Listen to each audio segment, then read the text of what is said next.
From our State House studio in Montgomery, I'm Todd Stacy. Welcome to Capitol Journal. Today was the 16th day of the Alabama Legislature's 2025 regular session. That leaves 14 days remaining when lawmakers return on April 1st after a break next week.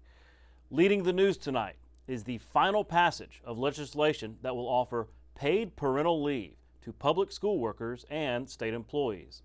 Senate Bill 199 from State Senator Vivian Figures will allow 8 weeks paid time off for new mothers and 2 weeks for new fathers. Right now, those employees must use vacation time or unpaid leave. The bill was carried in the House by State Representative Jenny Shaver, who argued it is past time to put this policy into place.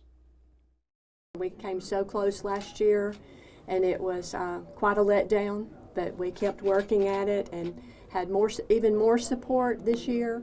And I think the impact will be seen in future years and the effects of it and how it helps families and help to support families and enable them to properly bond with their children and have that time at home to take care of their children. It signifies that you can have a bill that means so much to so many people, as well as you can have a bill working with the other party or someone who's a member of the other party. So it's definitely a bipartisan bill. We had bipartisan co-sponsors, and it's good for our education system. It's good for us to be able to recruit the personnel we need and to be able to retain them. That bill now goes to Governor Kay Ivey, who has championed the proposal herself. That likely means paid parental leave for state and education workers will be law soon. It's one of the bigger policy developments so far this session. The House today also passed legislation prohibiting campaign contributions and expenditures from foreign nationals. House Bill 363 from State Representative James Lomax is meant to prevent election interference from foreign entities. It could be a foreign-based company, but if they have a domestic operation, then funds from that domestic operation can contribute to campaigns within the United States. So that'd be the same for this, under this bill as well. Okay, have you any occurrence of this happening prior to now? Yes, throughout the United States, this has been an issue. I'm talking about in the state, in this state, because this is not a federal bill that it's a state law that you're passing here. But have you found any occurrences in the state of Alabama? The reason why you're bringing this legislation? Well, there's been occurrences that, again, through ballot referendums, it's been unknowingly. So, I mean, the fact that it's happened in other states, it could easily be happening here, and we just don't know it because you don't know where the money's coming from. Okay, so that's what I was wondering, why you're proceeding, you're being proactive on it. Yeah. Okay, not reacting. That bill passed unanimously and now goes to the Senate. The House also passed legislation that would remove state sales tax from certain infant care and reproductive products. House Bill 152 from State Representative Neil Rafferty would make diapers, baby formula, maternity clothing, and menstrual products exempt from state sales tax. Deals with removing the state portion of the sales tax, state sales tax on baby supplies, baby formula, maternity clothing, and menstrual hygiene products for personal use. We take taxes off for everything because I don't think we need to take taxes off maternity clothes and menstrual hygiene. We already giving that away free. You know, we give it to the children in the school for free. We pay for that. Some things, yes. Food, yes. If you're talking about your prescriptions, yes. But I don't want to be a society where we don't collect any taxes, because within our society there are those people that don't have, and not saying that they don't work. We have the working poor. Right. So we need some taxes so that government can take care of their people. That bill also passed unanimously and now goes to the Senate. On to the Senate, where a major piece of pharmacy legislation was debated today. Senate Bill 252 is the new version of legislation aimed at reining in pharmacy benefit managers, or PBMs. PBMs serve as middlemen between insurance companies and pharmacies, negotiating drug costs and setting reimbursement rates. Many independent pharmacists argue that PBMs often reimburse at rates lower than the cost of medications, forcing local pharmacies to struggle financially and sometimes go out of business. This legislation from Senator Billy Beasley, himself a retired pharmacist, would mandate that pharmacies are paid at least their cost for medications plus a fee by PBM companies. It would also require that 100% of drug manufacturer rebates go back into health plans instead of to PBM profits. That bill had received pushback from the business community, which argued that the additional costs would ultimately be borne by businesses and their employees. That had lawmakers trying to work out a compromise bill over the last few weeks. All this led to an interesting debate on the Senate floor.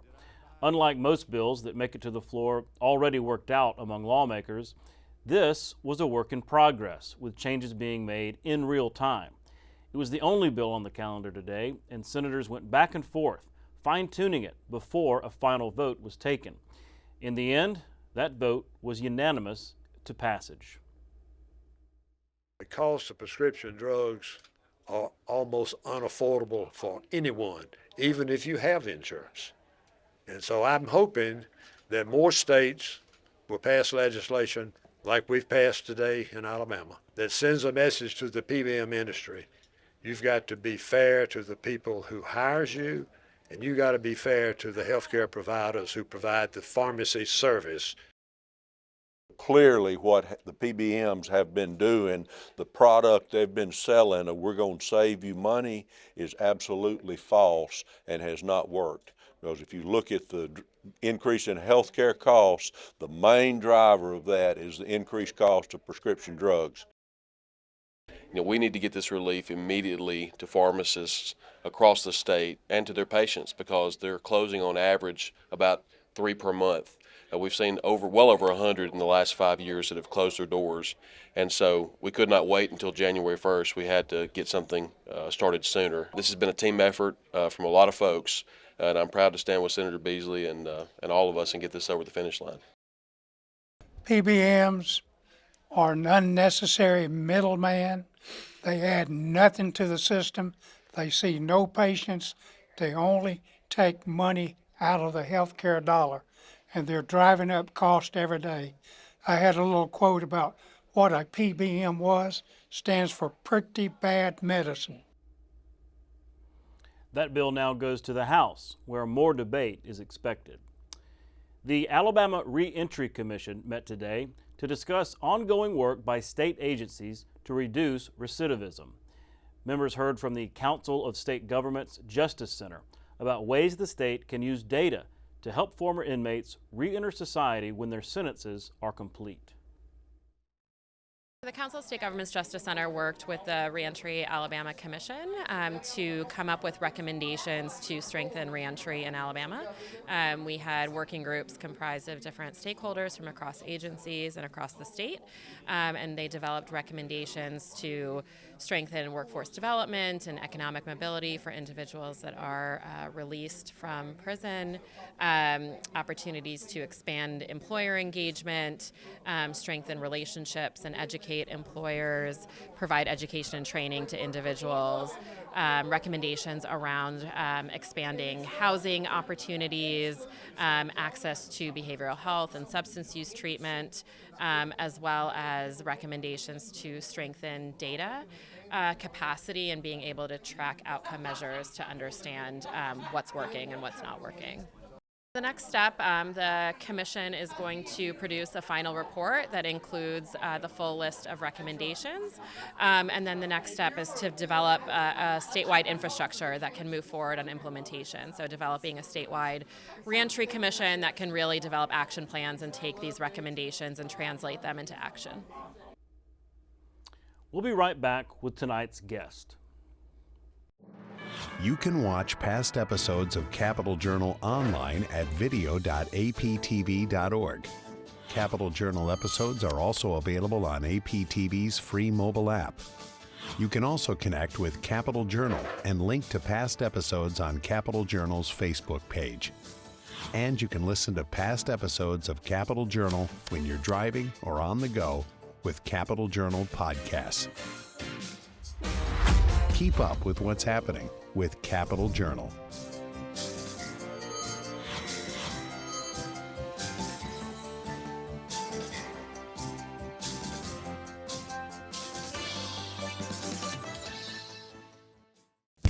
Alabama Public Television is your place for quality educational services. Free professional development for educators and child care providers. Access to free curriculum-aligned videos, lesson plans, and instructional resources with PBS Learning Media. And all the PBS Kids programs parents know and trust. Learn something new every day with Alabama Public Television. Visit us at aptv.org/education to learn more.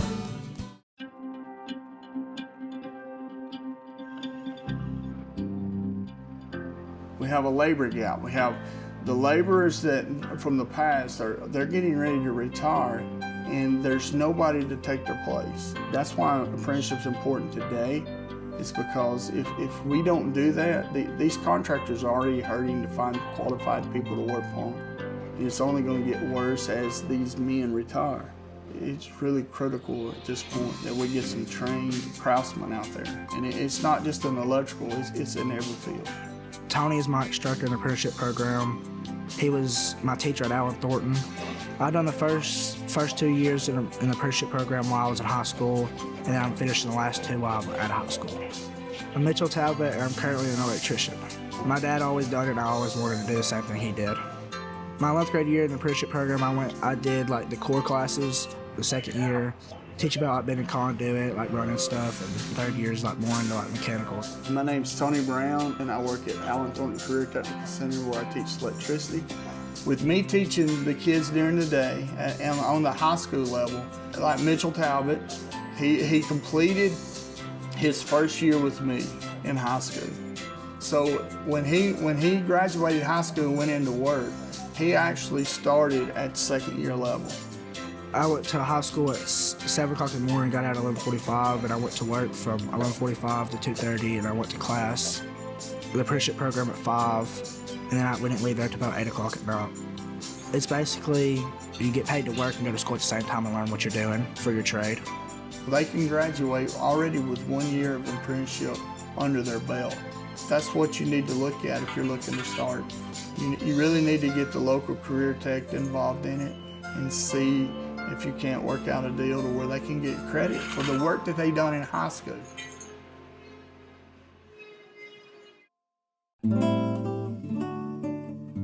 The Cahaba lily, named for the Cahaba River, is an aquatic plant native to the major river systems of Alabama, Georgia, and South Carolina. In Alabama, its best-known natural habitat is the shoals of the Cahaba River. The lily is known for the striking beauty of its 3-inch wide white flowers. Each flower's 6 petals surround a thin corona, which connects the lower portions of the stamens. The lily's scientific name, Hymenocallis coronaria, translated as beautiful crown-like membrane, accurately depicts these characteristics. The lily requires a very specialized habitat of swift-flowing water over rocks and an open canopy.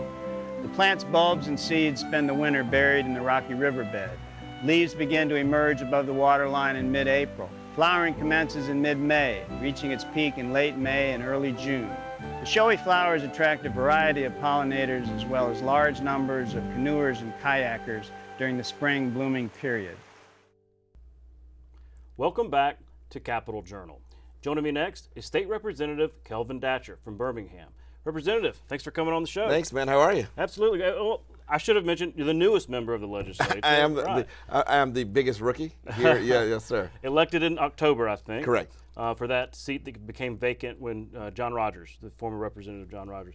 So as the newest member, can you kind of share with us some of your background and what led you to run for office? Sure, man. First of all, thanks for having me. I really appreciate it.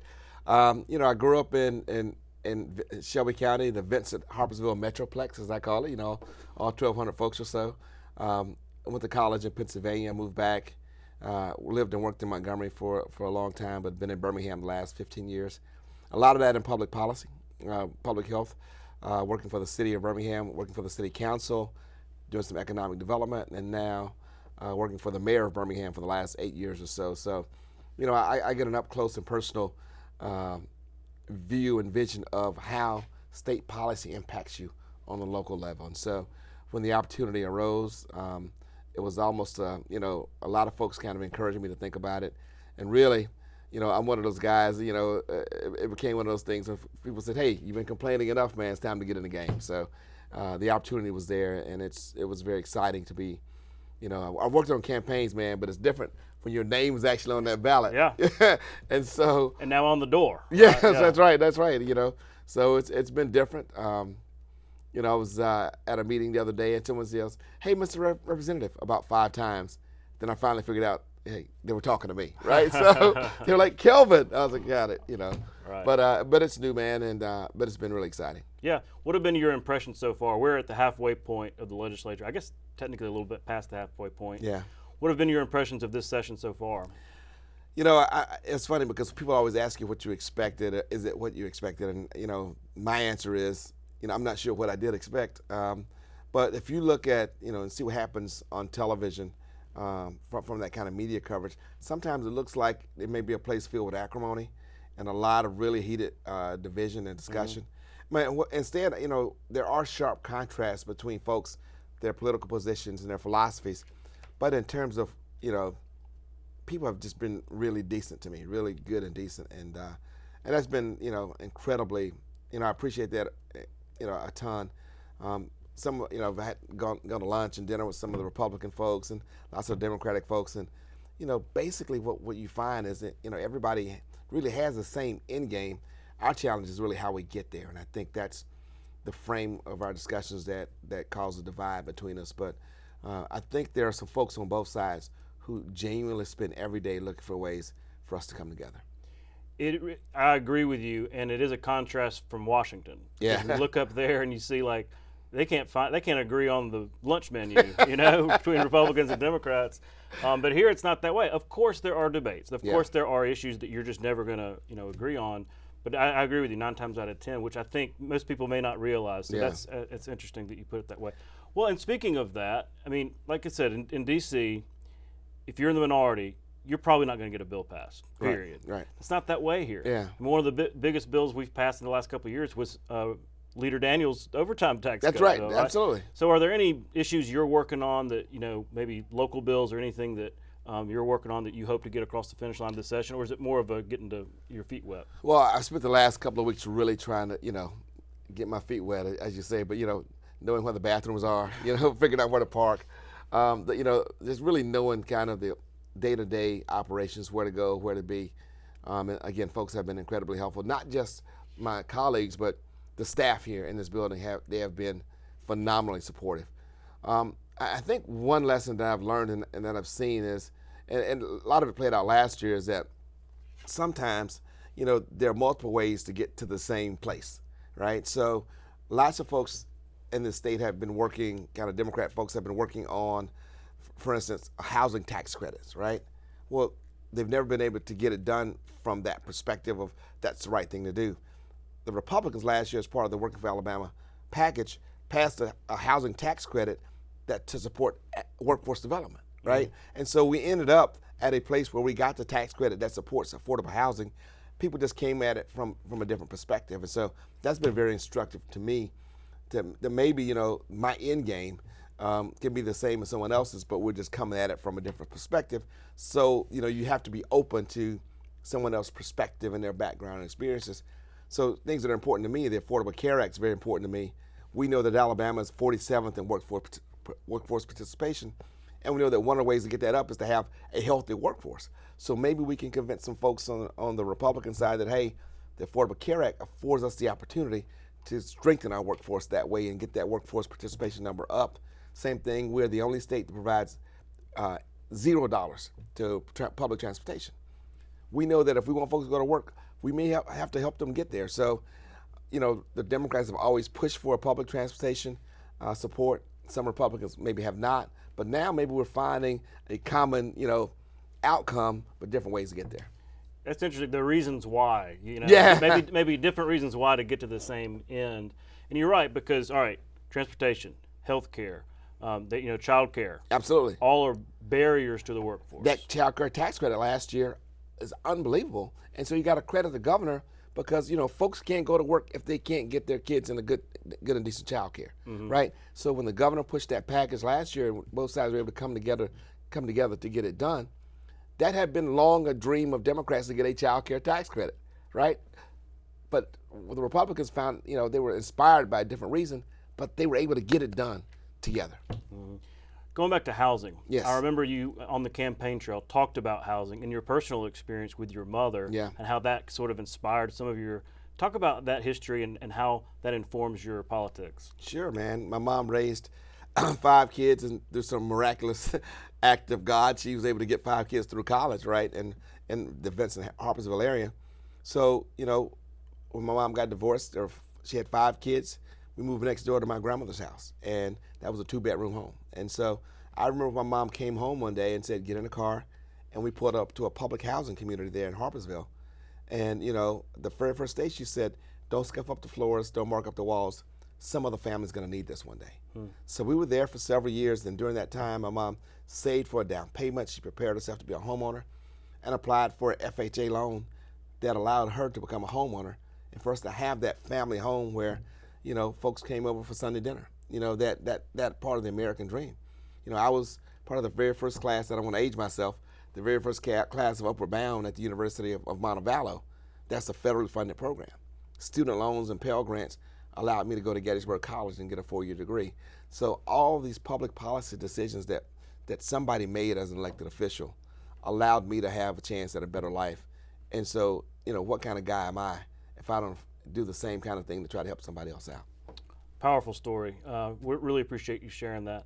Well, look, we're almost out of time, but it is March Madness. I have to ask you, you got a bracket, and who you got in your Final Four? Man, I worked at Alabama State for a long time, and the Hornets picked up a big win, and I love to pick them to go to the Final Four, but got a tough game with Auburn today. I mean, it's an SEC kind of year, man. I like Auburn, Alabama, Florida, and Duke only because I want us to beat the crap out of Duke as the SEC. So, hey, if that happened, I would be really happy. A lot of people would be really happy. But I agree with you. Florida and Duke look really good.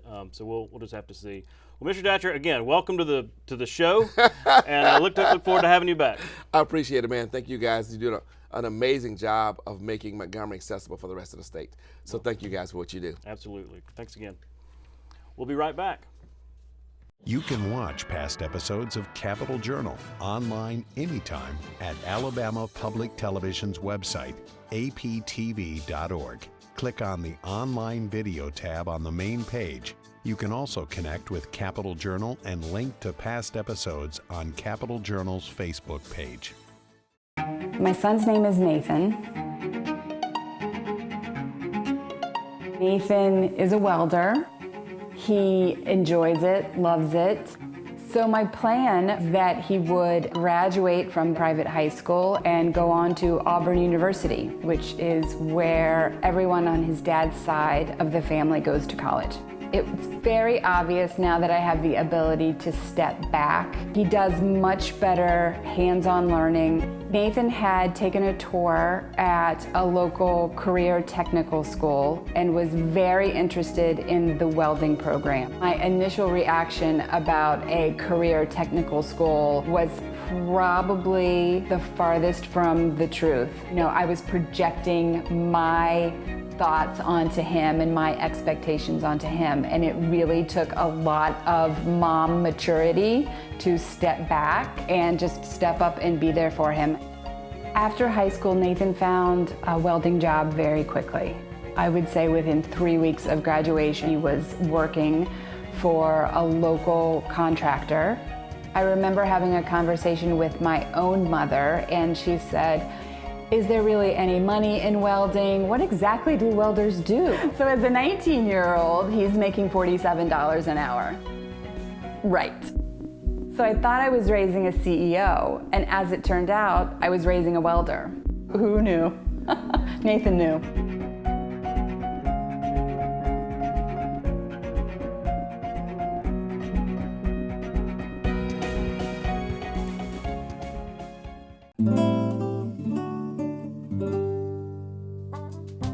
Former basketball player and Hall of Famer Charles Barkley is one of Alabama's most recognizable sports stars.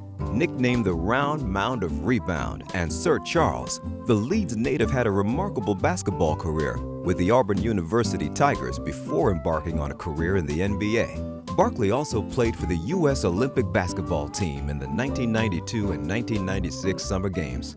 Since his retirement in 2000, Barkley has carved out a niche as a basketball analyst, author, and commentator on political and social issues. Since 2001, Auburn University, the Philadelphia 76ers, and the Phoenix Suns have retired Barkley's number 34 jersey. In 2006, Barkley was inducted into the Naismith Memorial Basketball Hall of Fame in Springfield, Massachusetts.